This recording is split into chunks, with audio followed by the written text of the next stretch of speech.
바울 사도가 세 번째 선교 여행을 하면서 에베소를 방문하였는데, 에베소를 방문하였을 때 믿는 사람들을 만나서 그들에게 물었습니다. 너희가 믿을 때 성령을 받았느냐?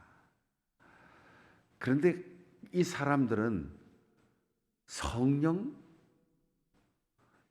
무슨 뜻인지 알지도 못하고 있는 겁니다.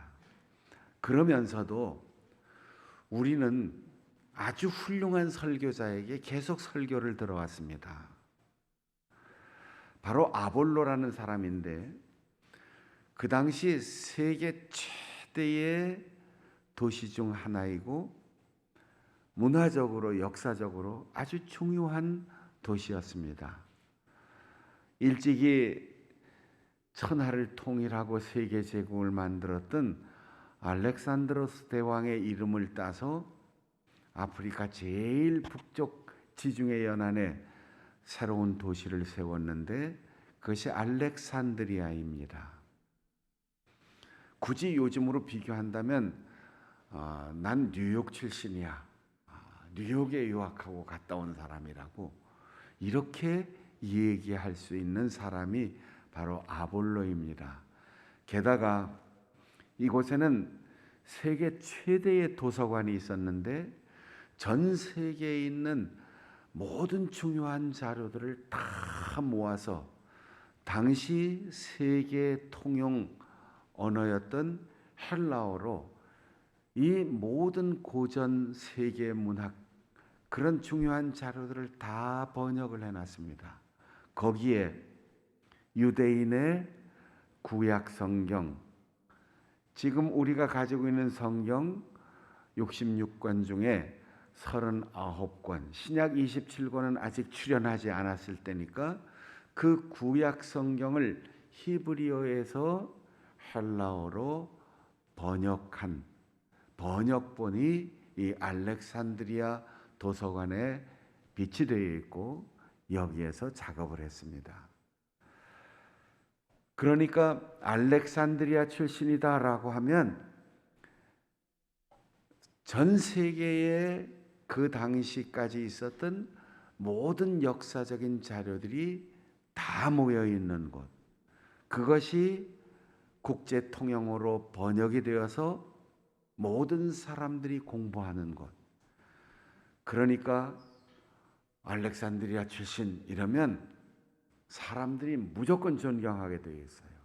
어깨를 으쓱하고 당당하게 세계 어디를 가서든 모든 사람들이 인정받는 그런 아볼로가 알렉산드리아의 도서관 모든 문헌을 다 공부했을 뿐 아니라 히브리어로 되어 있는 성경 헬라어 번역본을 익숙하게 다 읽었기 때문에 성경에 정통한 사람이었습니다.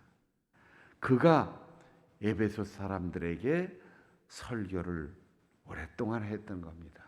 그러니까 우리는 유학한 사람이 담임 목사야, 우리는 성경을 달달달달 외우는 사람이 설교를 하는 교회야, 우리는 성경에 아주 유식하거든, 이런 자부심을 가지고 있는 사람에게 바울 사도가 찾아와서 너희가 믿고 세례를 받을 때 성령 세례도 받았느냐 이렇게 물으니까, 아니 우리가 성경을 다 배웠는데 성령이 도대체 뭐냐, 성령을 받는다는 것이 무슨 뜻이냐, 이렇게 질문을 하는 겁니다.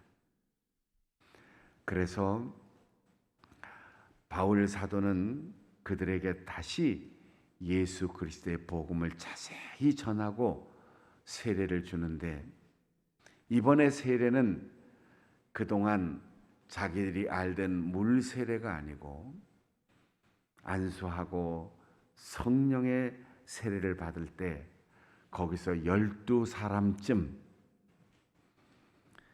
방언과 예언의 은사를 받는 성령의 놀라운 역사가 일어났습니다.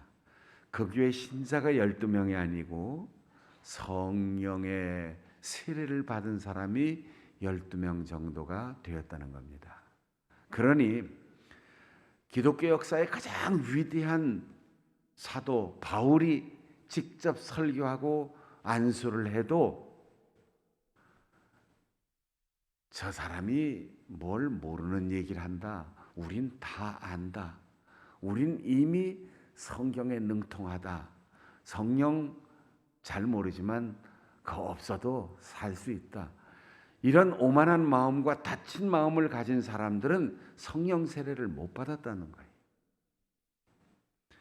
우리는 12명이 세례를 받고 성령 세례를 동시에 받았다라는 사실에 집중하지만 아마도 더 많은 사람들, 훨씬 더 많은 사람들이 성령 세례를 체험하지 못했다는 겁니다. 오늘날 이 땅에 수많은 교파, 교단, 교회들이 있습니다. 또 한 교회도 작게는 수십 명에서부터 수십만 명이 모이는 교회들이 있습니다. 그런데 과연 그들 중에 나는 벌써 신앙생활이 몇 년인데 내가 신학교를 나왔는데 나는 목사요, 장로인데, 권사인데 나는 3대째, 4대째 교회 다니는 사람이라고. 내가 남전도 회장인데, 여전도 회장인데, 나 권사인데, 나 교회학교 교사인데, 봉사 열심히 했는데. 그런 자만심과 다친 마음을 가지고 성령의 은사를 체험하지 못하고 교회 문턱을 닳게 드나드는 교인인 사람들이 얼마나 많을까요? 여러분, 이제 우리는 아볼로와 같이 대단한 경력을 가진 사람이 완벽하게 알고 이해하는 성경 위에 27권의 신약 성경을 더 보탠 66권의 온전한 성경을 가지고 있습니다. 에베소 교회 성도들은 구약을 다 안다는 이유로 성경을 다 안다라고 생각했지만 구약 예언의 어린 양, 제사제도, 대사장, 대제사장, 성전, 아담과 하와 그 이야기 속에 이스라엘의 역사 속에 우리에게 찾아오시는 예수 그리스도라고 하는 그 복음의 중심 실체를 알지 못한 채로 글과 이야기만 듣고 살아왔습니다. 주의 귀한 성도 여러분, 우리가 66권의 성경에 능통하다 할지라도 그 속에서 예수 그리스도의 십자가를 발견하지 못하고 성경의 문자와 행간 사이에 흐르는 그 보혈의 은혜를 알지 못한다면, 그리고 문자와 제도와 건물과 그리고 물리적인 시간 속에 매여 있는 우리가 아닌 성령의 보이지 않는 놀라운 역사를 우리 속에 경험하지 못한다면 우리는 에베소 교회의 성도들과 다를 바가 없을 것입니다. 우리의 신앙의 경력과 그리고 연조를 자랑하지 말고 온전한 복음을 들었는가, 신구약 성경을 연결해서 이해할 수 있는가, 하늘의 만나에서 말씀의 양식이 되시는 예수 그리스도를 발견하는가, 바위가 터져서 이스라엘 백성들의 여정을 따라오며 생수를 공급하는 그것이 주님께서 우리에게 주시는 생명의 물인지 발견하는 지혜가 우리에게 있는지 깊이 성찰해야 합니다. 하나님의 말씀, 온전한 복음을 들어야만 삼위일체 하나님을 만날 수 있고 예수 그리스도의 십자가의 은혜를 경험할 수 있습니다. 글이 아닌, 말이 아닌 육신이 되신 예수 그리스도의 복음, 율법이 아닌 생명의 물이 되는 예수 그리스도의 복음, 이 복음을 듣기 위해서는 겸손한 태도를 가져야 됩니다.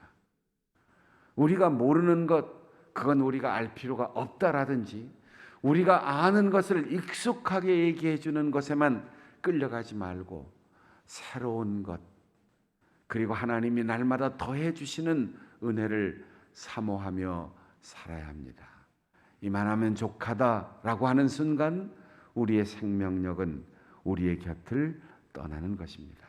내가 다 안다라고 생각하는 그 순간 우리는 신앙적으로, 영적으로 무지해지는 것입니다.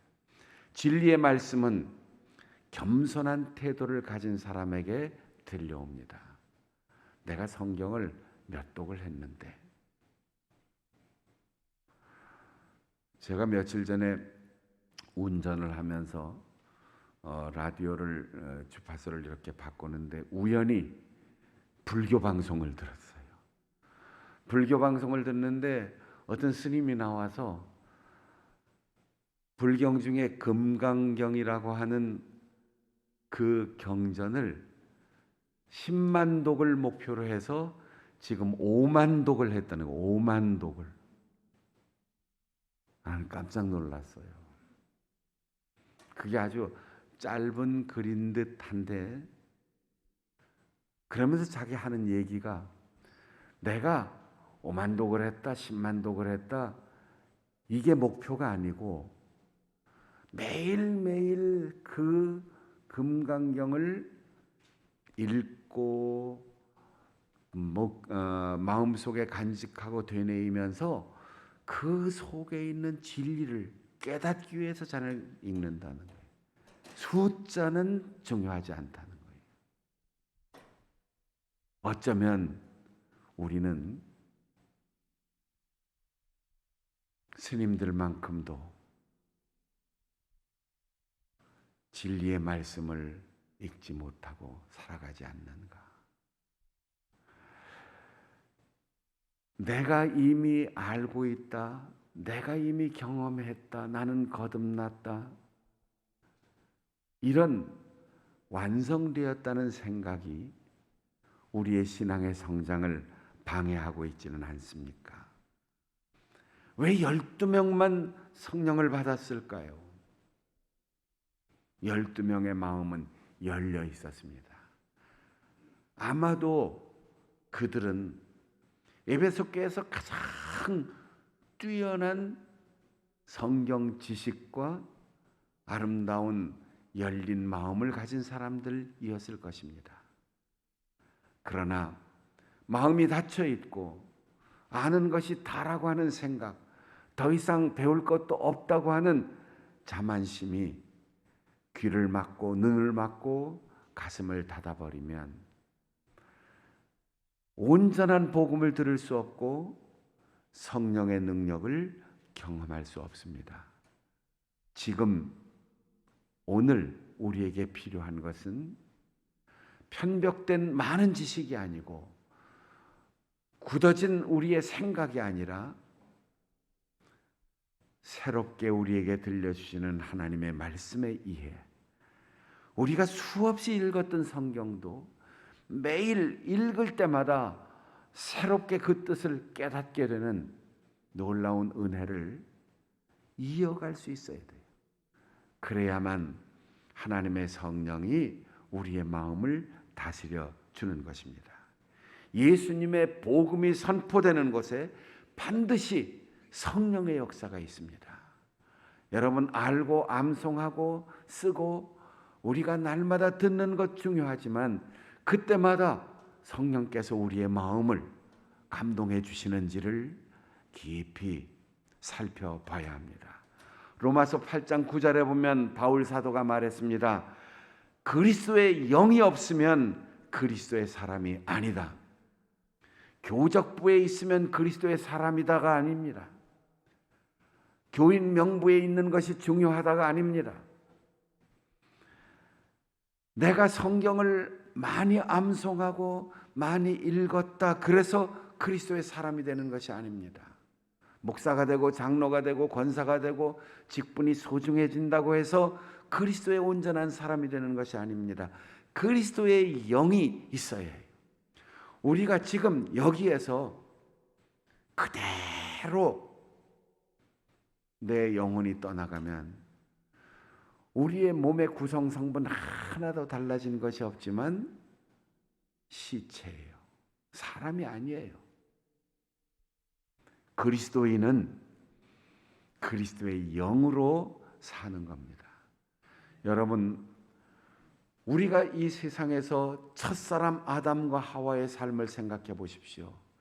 예배당이 있기 전에, 예배의 순서가 있기 전에, 성경책이 있기 전에 이미 아담과 하와는 영적인 사람이었습니다. 하나님이 흙으로 사람을 빚어 그 코에 생기를 불어넣어 주시니 살아있는 영적 존재, 생명이 되었다고 했습니다. 첫사람 아담과 하와는 도구를 만들고 언어를 구사하고 문법을 연구하기 이전에 이미 서로 도우며 살아가는 배필, 그래서 함께 더불어 사는 가장 이 땅 피조물 가운데 아름다운 존재가 되었습니다. 날마다 하나님 앞에 겸손하게 새로운 말씀을 듣고 새로운 역사를 기대하시기를 바랍니다. 선악과가 어떤 열매였을까? 사과일까? 복숭아일까? 아무것도 생각할 필요 없어요.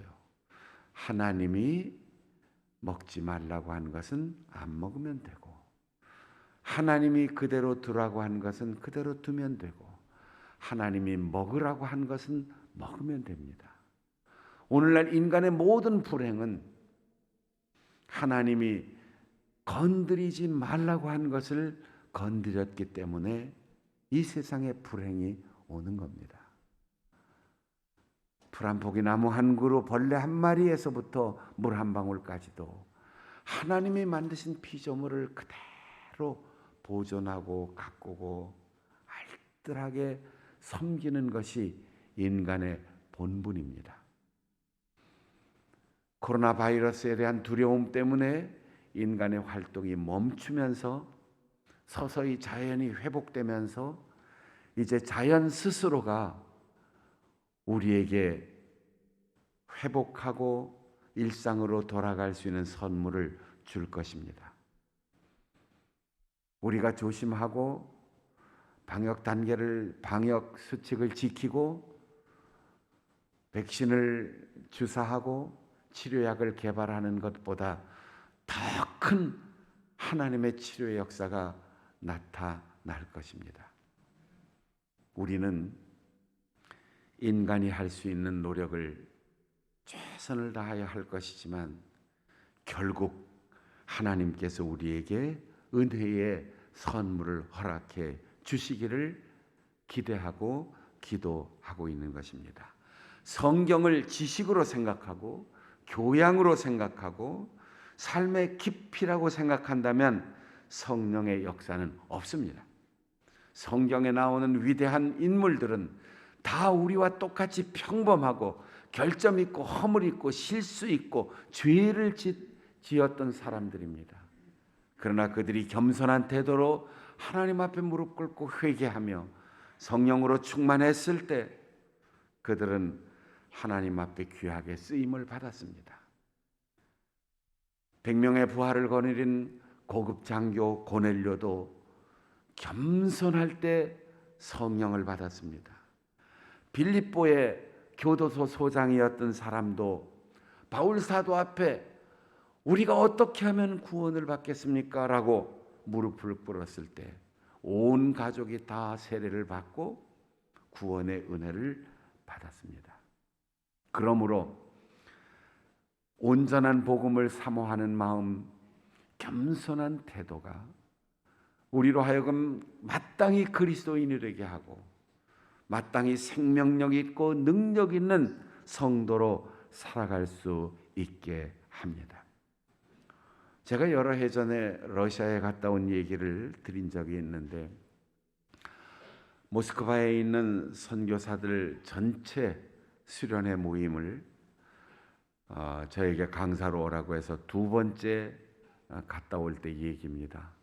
올해도 또 연락이 왔어요. 목사님, 올해 새로 임원들 다 조직하고 연간 계획을 짜는데 목사님이 꼭 오셨으면 좋겠습니다. 또 임원들이 연락을 해서 간다고 3년째 벼르고 있는데 못 가고 비행기 티켓 3년 전에 끊어놓은 거 지금까지 들고 있는데 여하튼 올 가을에는 꼭 갈 수 있기를 기도하며 기대하겠습니다. 그리고 제가 영상으로 선교사님들 모임 후에 인사를 전했습니다.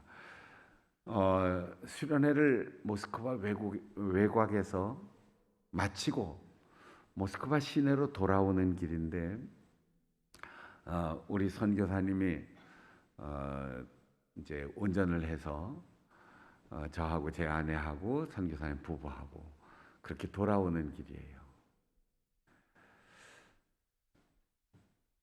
선교사님이 갑자기 주유소를 들어가는데 제가 왜 여길 들어가는 거야? 그랬더니 여기가 주유소인데 기름이 거의 다 떨어져서 기름을 넣어야 됩니다. 알았다고. 근데 그냥 나와요. 왜 기름 안 넣고 나가느냐 그랬더니 여기는 카드를 안 받는 데인데 현금이 하나도 없대요. 어떻게 보면 모스크바까지 갈 수 있을 것도 같고 아닐 것도 같고 그래서 가다가 카드를 사용할 수 있는 주유소에 들어가서 기름을 넣으면 됩니다. 그런데 카드를 받는 주유소가 없었어요. 우리도 몇 년 전만 해도 카드를 사용하는 것이 그렇게 익숙하지 않았지요. 결국 모스크바 시내에 들어오면서 차가 섰어요. 모스크바에는 우리나라 자동차 공장이 있어서 우리 국산 자동차 중에서는 제일 신형 모델을 선교사님이 구입해서 차도 좋은 차고 타고 있는 사람도 착한 사람들이고 운전도 잘하는 분인데 연료 떨어지니까 아무 소용이 없어요. 더운 날 해가 저녁 무렵 넘어가는데 선교사님이 차를 한쪽 가해로 밀어놓고 뒤에서 물통을 이만한 걸 꺼내가지고 스마트폰으로 검색을 하더니 여기서 한참 떨어진 곳에 주유소가 있는데 거길 찾아가 봐야 되겠다고. 그래서 물통을 들고 연료를 사서 가지고 올 때까지 1시간 동안 저는 모스크바 시내 그 큰 길에서 혹시 교통사고 날까봐 해를 정면으로 보면서 1시간 동안 이러고 있었어요. 이러고. 여러분, 우리가 능력 있게 사는 것은 우리의 신체 구조가 좋아서가 아닙니다. 우리 속에 프로그램이 잘 돼 있어서가 아닙니다. 우리 그리스도인의 사역 에너지는 성령입니다. 성령 충만하지 않으면 아무것도 할 수 없어요. 성령께서 우리를 사로잡지 않으면 우리는 아무것도 할 수 없습니다. 목사가 능력이 있어서가 아니에요. 문자에 힘이 있어서가 아니에요. 여러분의 소원이 간절해서가 아닙니다. 성령께서 말씀을 통하여 우리의 믿음으로 마음을 열 때 들어오셔서 역사하셔야만 됩니다. 아는 것이 진리가 되고 진리가 복음이 되고 복음을 마음 열어 환영하면 겸손한 사람, 물이 낮은 대로 흐르는 것처럼 은혜는 겸손한 사람에게 찾아오는데 성령의 능력이 임할 것입니다. 새로운 한 해를 시작하는 여러분, 우리에게 부족한 건 많고 소원하는 일들이 많지만 그 무엇보다도 복음이 편협되지 않도록, 이단에게 흔들리지 않도록 온전한 복음을 받아들이고 겸손한 마음으로 은혜를 사모하여 성령의 세례를 받고 성령 충만의 은사를 받고 능력 있게 살아갈 수 있는 우리 성도들이 되시기를 바랍니다. 우리 함께 영상을 보면서, 화면을 보면서 공동 기도 드리겠습니다. 온전한 복음을 알게 하옵소서.